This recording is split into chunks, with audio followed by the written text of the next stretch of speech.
Stop watching Fox or CNN or whatever you watch with fake people, great people. Okay, hi everybody. Welcome back to TRD Talks Live. My name is Erin Hudson. I'm a reporter at The Real Deal. And tonight our topic is new strategies in new development. And we have the top executives from some of the largest new development marketing firms in New York City. So I'll just quickly introduce everyone. We have Kelly Kennedy Mack, president of Corcoran Sunshine Marketing Group. Susan DeFranca, president and CEO of Douglas Elliman Development Marketing. And then Stephen Kliegerman, president of BHS Development Marketing. And for those of you who may be doing a double take at Stephen's title, Halstead and Brown Harris Stevens merged last week. So if that's news to you, you should check out our exclusive story on therealdeal.com. And while you're there, please become a subscriber if you're not already. Being a subscriber is how you support The Real Deal and webinars like this. So now without further ado, let's get into our conversation tonight. So before we get into, today we heard that reopening phase 2 is slated to be on track for Monday. But before we get into the future, let's go back a little bit of the 3 months in lockdown that we've all weathered. And I'm curious to know, what kind of transactions have you seen during this time? What kind of units have been in the mix? And what are the profile of buyers who are still active? So Kelly, maybe we can start with you. Sure. Thanks, Erin. And thanks to everybody for who's called or dialed in. It's actually been quite busy, which has been good.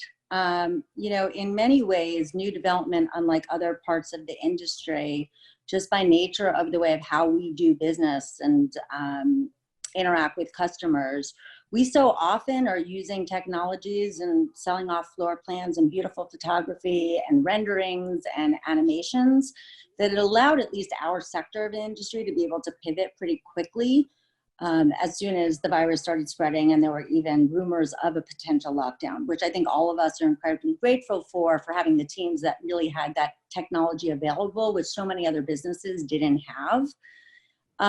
The market's obviously down. Every business right now is down, and real estate services and showing apartments in person, we all know, has been non-existent for the last couple of months. But we certainly seen activity on the closing front since the lockdown. We've actually closed north of $600 million worth of inventory. A lot of that actually was put into contract prior to the shutdown, but we were so happy to see that people were following through, because there was a lot of concern in the environment about people who went into contract earlier, whether or not they would actually follow through and close on their units. So we're really happy to see that. Since mid-March, we've had roughly $400 million worth of offers, which is a pretty strong number. Not all the deals are getting done. Some of them have totally unrealistic expectations about where deals could be done. And that's pretty much at every price point. We've done deals everywhere from under 1 million to over 10. The vast majority of transactions are taking place not just within the CS new development portfolio, but market-wide, under $3 million. And the people in the market today, at least on the new development side, are really a cross-section, which is typical of new development. We're seeing a lot of local buyers who are coming in and, not surprisingly, looking for more space, an extra room that could serve as a home office or for homeschooling, or are looking for outdoor space. We're seeing international investors who are looking for opportunity in a place over the long term that they think they can gain a lot of value. It's really a cross section, which is pretty consistent with how our business has operated over time. So things are slower, but there's definitely activity and interest still out there.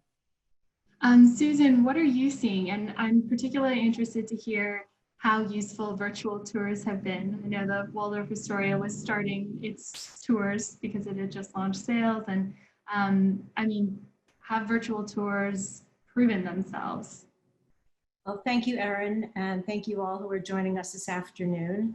I pretty much can echo a lot of what Kelly just shared with everyone. The nature of our business, fortunately, has been that we are able to do a lot of our initial presentations to prospective buyers virtually, and our developer clients at our advice have invested, particularly as we usually pre-sell many new developments. So fortunate, again, most of our clients have these digital assets in place, but we realized while we were going into a longer shelter in place that let's figure out how we can actually further develop our assets to share them to a wider audience. So we have virtual tours. We've been conducting virtual open houses across our entire portfolio nationwide. We've developed Matterport tours, which is a 3D technology for some of our projects, which really has been quite productive and resulted in sales as a result of that.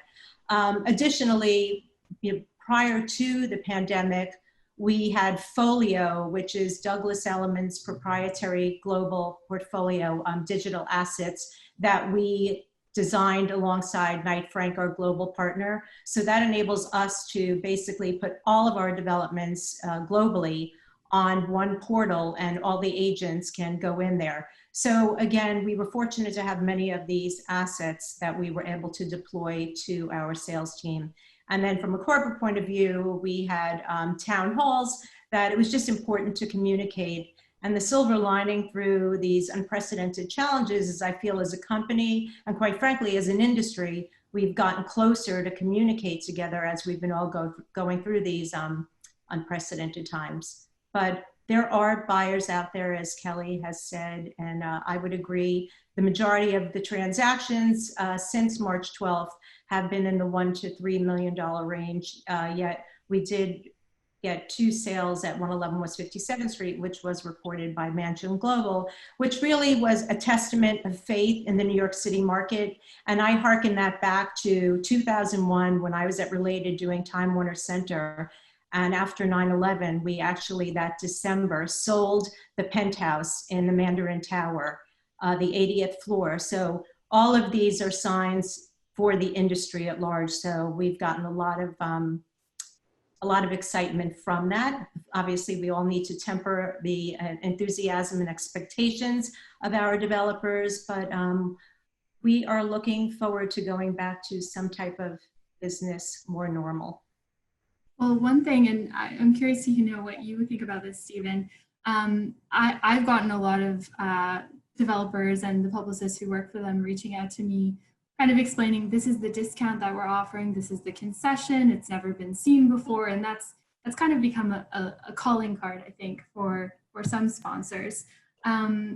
Stephen, what do you think about marketing strategies? I mean, is that something you're seeing a lot? And how has this period changed that? So, what we've changed in marketing strategies during COVID is that we've become more flexible with our buyers. So we started to offer satisfaction guarantees to buyers where, because they were seeing things virtually, we wanted them to feel comfortable with their purchase decision. So if they enter into a contract during the stay-at-home order, we give them the opportunity to visit the sales office post-opening, typically within 5 days of post-opening, to solidify their deal. And if they're not happy for some reason they don't like the product, they can get out of the deal with no penalties. That's one thing. Another thing that we've done is we've reduced our down payment requirements at many of our projects, because we're realizing that, number one, the stock market took a dramatic hit before it started to come back up. Buyers are maybe a little less liquid, or they just don't want to tie that much money up in an escrow account for quite some time. So we reduced our down payment requirements to as low as 5%, which was a great opportunity for buyers to get in with a lower down payment and to add more in the future. I agree with both Kelly and Susan. The majority of our buyers are also more the first or second time buyers. The $1 to $3 million price point, where they don't have huge cash reserves typically, so this was a great inducement for them. Another thing that we did for our brokers in-house is we issued a list of concessions that were being offered by some developers, so that our brokers also were aware of where there might be better opportunities.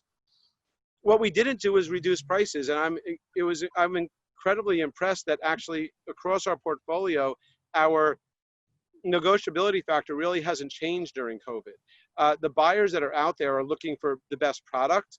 they're looking for opportunity. I think they're finding that they're able to get units released potentially that weren't released and weren't available to them before. But, you know, I mean, since COVID, we've had over 1,100 requests for information on our projects. We've closed 78 units. We've signed 22 contracts. We've had 34 contracts out currently, and we've had 53 new offers. So, you know, I agree with what Susan and Kelly are saying. It's been an adjustment. We've all gone to virtuals. We've all had to train all our agents how to do virtual tours and how to do videos and how to light themselves properly, although I'm not sure I'm lit well today. My kids are inside, so I'm outside.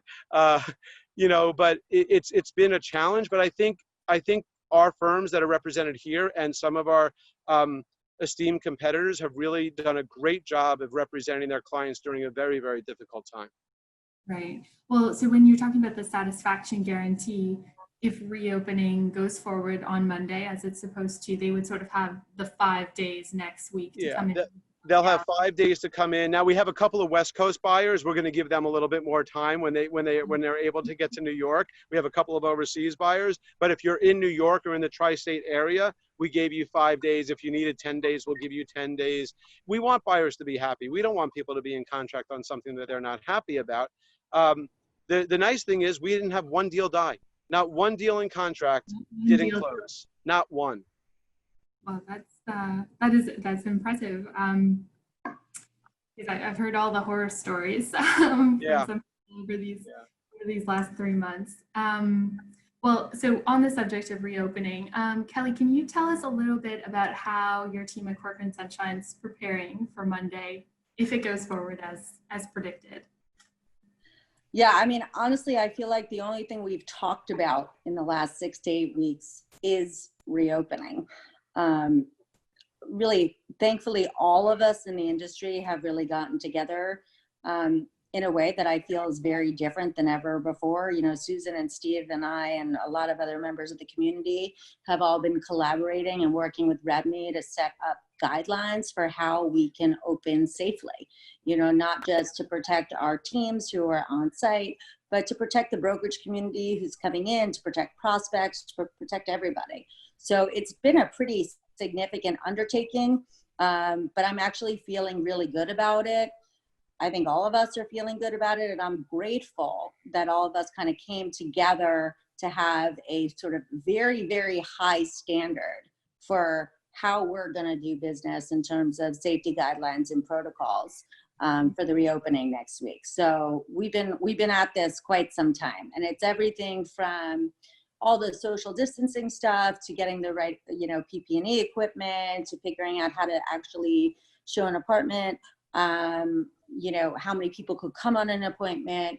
But it's very nuanced because the nature of new development is sometimes we're selling out of a retail sales office. Sometimes we have multiple model apartments. Sometimes we're operating a building with existing residents who live in the building and is run by the management company. And we have to be very sensitive to all of those. So we really have individualized plans for each one of our developments that are currently for sale. And I'm sure the same is true for everyone else as well.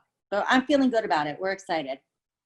Yeah. So, I mean, there's a lot of talk about pricing at this point, especially, you know, as some people took their listings off the market. And I'm curious where all of you fit into that. So Susan, maybe you can talk to us a little bit about, you know, are you seeing the same thing as Stephen, not really seeing any price reductions, but maybe concessions?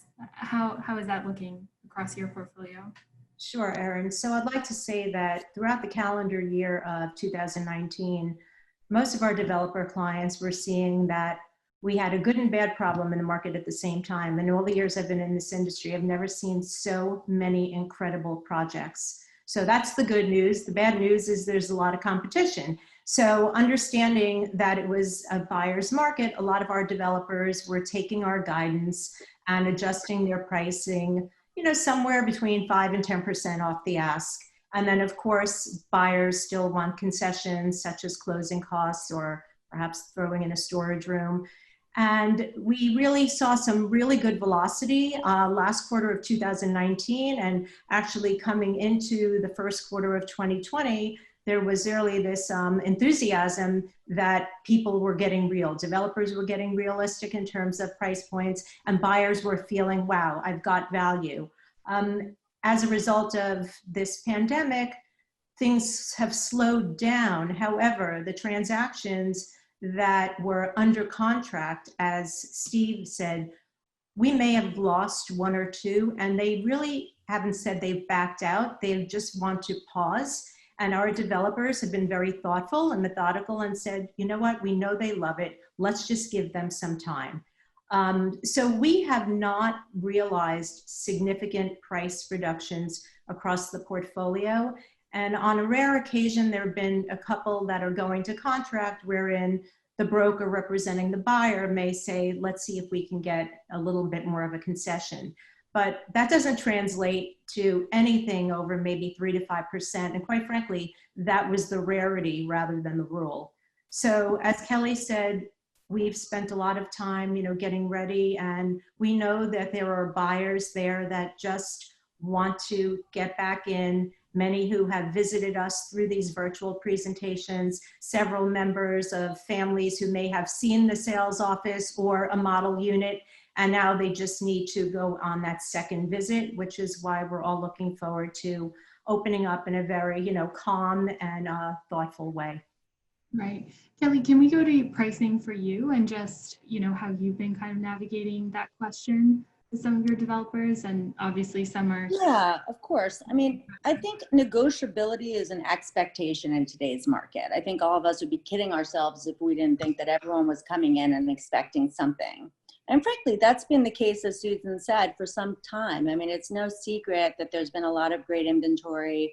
There's certain sets of the market which are oversupplied. And many developers actually, stepped in and made a change, late last year, which is why, after several years of sort of decreases in overall market volume, we started to see some real increases. And for 4 straight months, the market was actually looking like it was building back up. February was actually up 14%. Inquiries were higher than ever. And everyone was pretty excited that we were going into a spring selling season that might be more reminiscent of, where we were in years past as buyers and sellers were coming more closely aligned.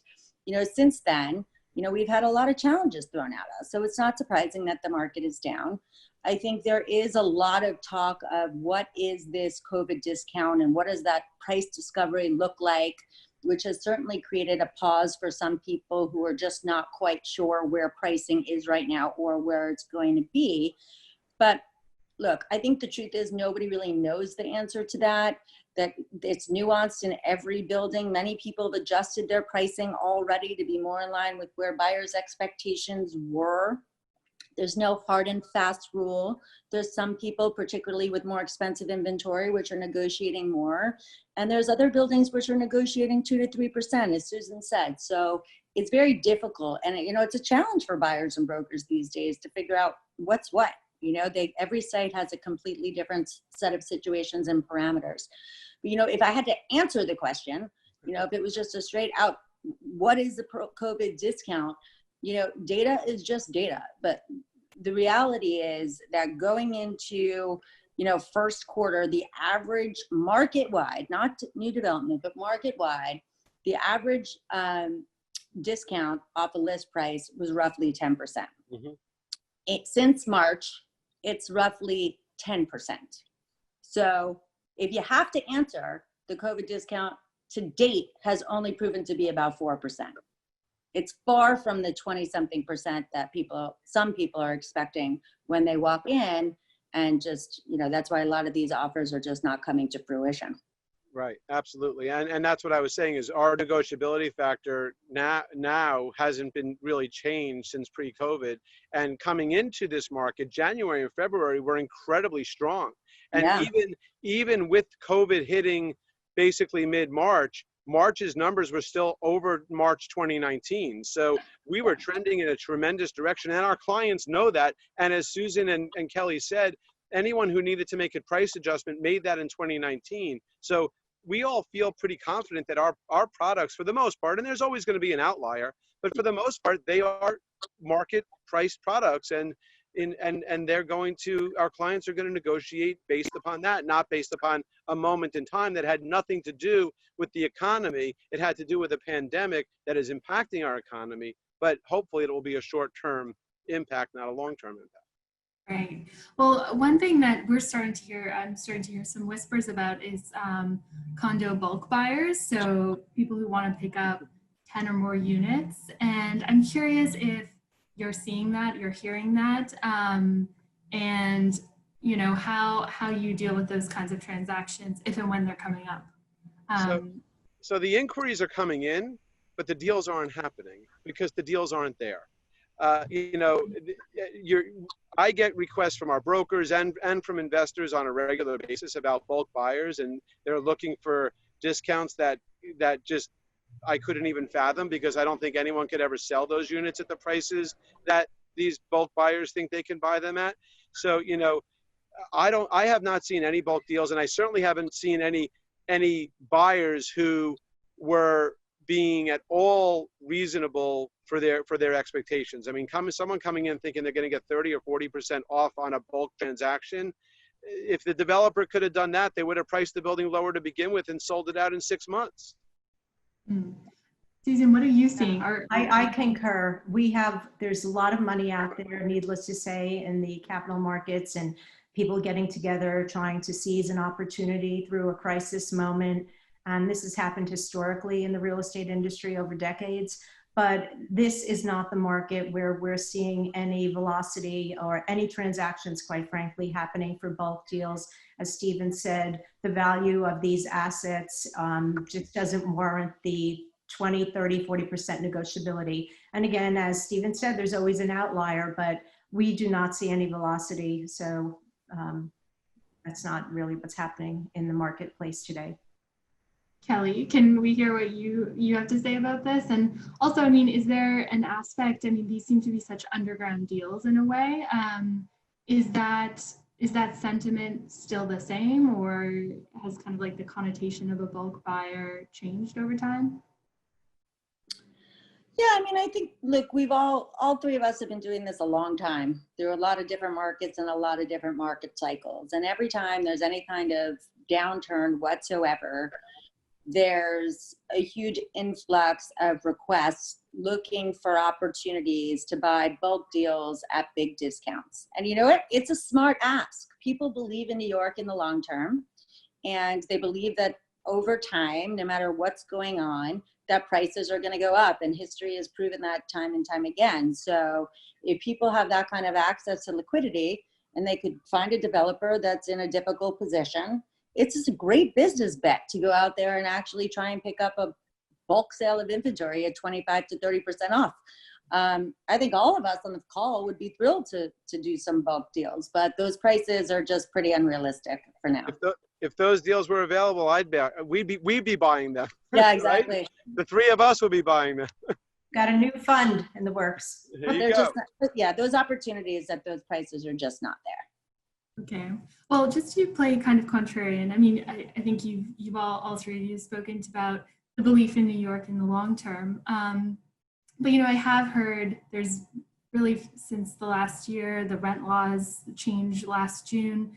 There's been a lot of people who are increasingly pessimistic about New York, both about the political climate, and then as things like this have happened, you know, there's this discussion about flight to the suburbs and to Florida.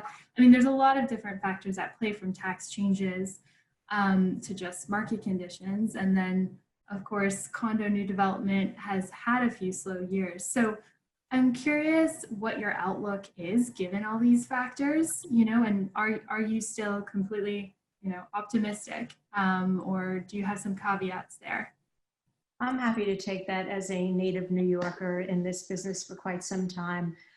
New York is the most resilient city, and we will feel some pain for several months, and we're going through an election year and some social unrest, yet New York always rebounds, and I feel strongly that there will always be demand for New York City real estate. And yes, it's true, people have been purchasing in Florida over the past year and a half due to better tax situation, but there's nothing unlike nothing like New York. And we still have the financial capital of the world, the best schools, and I truly believe that it is a safe haven as an investment. It's real property, as Kelly said, it's enduring value. If you have the staying power, it always bounces back. And now more than ever, I believe that it's the right time for buyers to get in and seize this opportunity as we slowly open back in to really get a good deal, because we really feel strongly that we will see a real uptick on the people who have been on the sidelines for the past 3 months, anxious to get back in. Right. Kelly, what about, I mean, I know you deal with a lot of foreign buyers, you know, is that sort of belief in New York? I've heard from people that the idea of some laws being applied retroactively is a real red flag at times.